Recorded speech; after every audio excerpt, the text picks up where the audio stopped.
Bismillahirrahmanirrahim. Assalamualaikum warahmatullahi wabarakatuh. Saudaraku, muslimin dan muslimat dimanapun berada. Alhamdulillah, salatu wassalamu ala rasulillah ma'badah. Kembali kita ngaji hadis Nabi Muhammad SAW pada kesempatan berbahagia ini pada hari yang ke-9 bulan Muharram dan juga persiapan besok hari yang ke-10 Asyura. Alhamdulillah, semoga Allah berikan kekuatan iman, kekuatan Islam, dan juga kekuatan sehat walafiat. Semoga kita bisa menjalankan sunnah Rasulullah Muhammad SAW, yakni siam Tasu'a dan siam Asyura. Amin ya rabbal alamin. Saudaraku muslimin dan muslimah dimanapun berada, kesempatan ngaji pagi hari ini akan saya lanjutkan bacakan hadis Rasulullah SAW tentang zakat dan sedekah. Tema pagi hari ini adalah Rasulullah SAW mengajarkan sebab utama sehat walafiat. Saudaraku muslimin dan muslimat dimanapun berada, sehat saja ini kurang sempurna. Maknanya seorang yang diberi kesehatan terkadang tidak memiliki uang ataupun saran lain untuk mewujudkan keinginan-keinginannya, untuk jalan-jalan misalkan, atau rekreasi, atau piknik, tempat-tempat yang diimpikan, tempat-tempat yang sangat menarik untuk melepaskan kepenatan, untuk melepaskan kejenuhan. Maka sehat ini perlu ditambahi kalimat walafiat. Sehat walafiat itu maknanya adalah sehat dan sejahtera. Sehat lahirnya dan juga batinnya pun sehat dan bahagia. Nah, saudaraku muslimin dan muslimat dimanapun berada, zakat dan sedekah ini tidak hanya menyehatkan perekonomian kita, tapi juga bisa menyebabkan kita bahagia.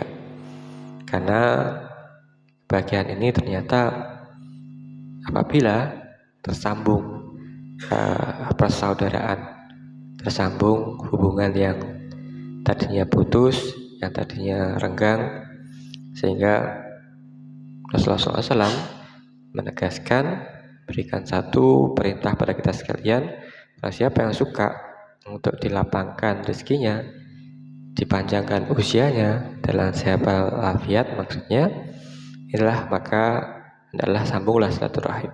Dan menyambung silaturahim itu alangkah baiknya dianjurkan untuk memberikan sesuatu, utamanya membantu saudara kita yang masih membutuhkan, fakir miskin. Ini punya dua pahala sedekah itu sendiri dan pahala silaturahim, menyambung sesuatu yang tadinya renggang, yang tadinya putus, yang tadinya mungkin ada syakwa syangka, iri dengki dan sebagainya. Baik, mari kita baca beberapa hadis dari Salman bin Amr. Dari Nabi Muhammad SAW bersabda, as-sadaqatu 'alal miskin sadaqatun wa 'ala dzil rahim isnan sadaqatun wasillah. Artinya, sedekah terhadap orang miskin ini pahalanya satu saja, yakni pahala sedekah. Adapun sedekah pada keluarga sendiri, pada sanak kerabat, ini pahalanya dua, yakni shadaqatun wa sillah, pahala sedekah dan pahala silaturahim. Hadis riwayat Imam Tirmizi. Baik, apa yang bisa kita petik hikmah dari hadis ini? Yang pertama, silaturahim ini bermakna sehat walafiat, bermakna dilapangkan rezekinya, bermakna sedekah, bermakna sesuatu yang luar biasa, lebih-lebih di hari Asyura, Tasu'a, hari-hari ini alangkah baiknya kalau kita bisa melaksanakan hal tersebut, bersedekah silaturahim. Baik, yang kedua, saling memberi hadiah dan oleh-oleh diutamakan bagi yang mampu, beri kepada saudara yang kurang mampu. Ini bisa menjadikan yang tadinya membenci jadi mencinta. Tahaddu tahabbu. Rasulullah SAW bersabda, salinglah memberi hadiah maka akan saling timbul rasa kasih sayang, saling mencintai. Lebih-lebih sesama saudara. Ini berat ya. Jadi sama saudara ini ada kalanya rukun, ada kalanya juga terjadi sesuatu karena peristiwa, karena satu hal jadi tidak rukun, dan ini banyak. Maka perlu dari sini saya sampaikan beberapa kali supaya silaturahim, menyambung persaudaraan ini jadi satu gerakan yang kita kerjakan bukan hanya sendiri tapi bersama-sama sehingga terasa lebih ringan. Baik, yang kedua, contohkan pernah sahabat istri Abdullah ibnu Mas'ud ini bertanya kepada Rasulullah SAW, apakah dia boleh bersedekah kepada suaminya, kepada anak yatim yang dalam asuhannya. Rasulullah SAW menjawab, ya, bagimu dua pahala, yakni pahala kekeluargaan dan pahala sedekah itu sendiri. Hadis riwayat Bukhari dan Muslim.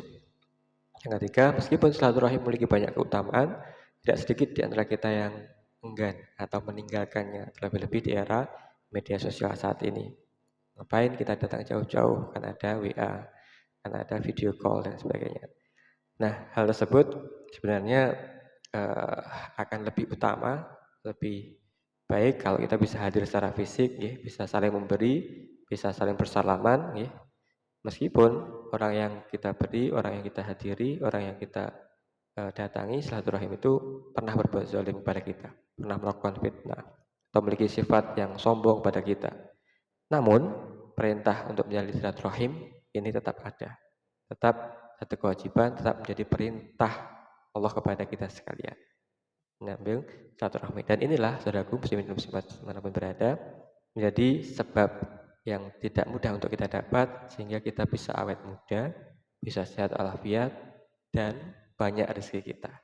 Karena tidak ada beban dalam pikiran kita, tidak ada kebencian dalam hati kita, sehingga kita bekerja ini bisa lebih los, lebih leluasa, bisa lebih fokus, dan lebih menikmati dimanapun kita berada. Saudaraku muslimin dan muslimat dimanapun berada, sebuah riwayat hadis dari Uqbah bin Amir, Rasulullah SAW bersabda, ceritakan padaku amalan utama. Maka beliau bersabda, sil man qata'aka wa'ti man haramaka wa'rid aman dolamaka.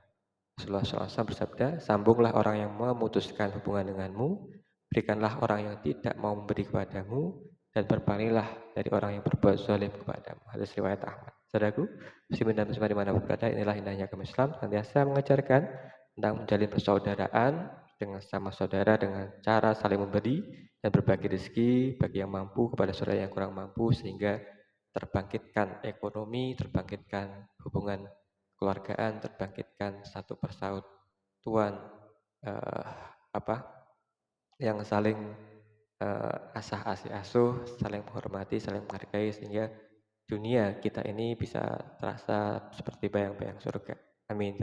Semoga Allah Subhanahu wa taala senantiasa memberikan hidayah kepada kita, keluarga kita, muslimin semuanya, untuk dapat menjadi pribadi pemberi sebagai rezeki kepada saudara kita yang membutuhkan, bersilaturahim, lebih-lebih di bulan Asyura di hari ke-9 dan 10 ini. Amin ya rabbal alamin. Terima kasih. Assalamualaikum warahmatullahi wabarakatuh.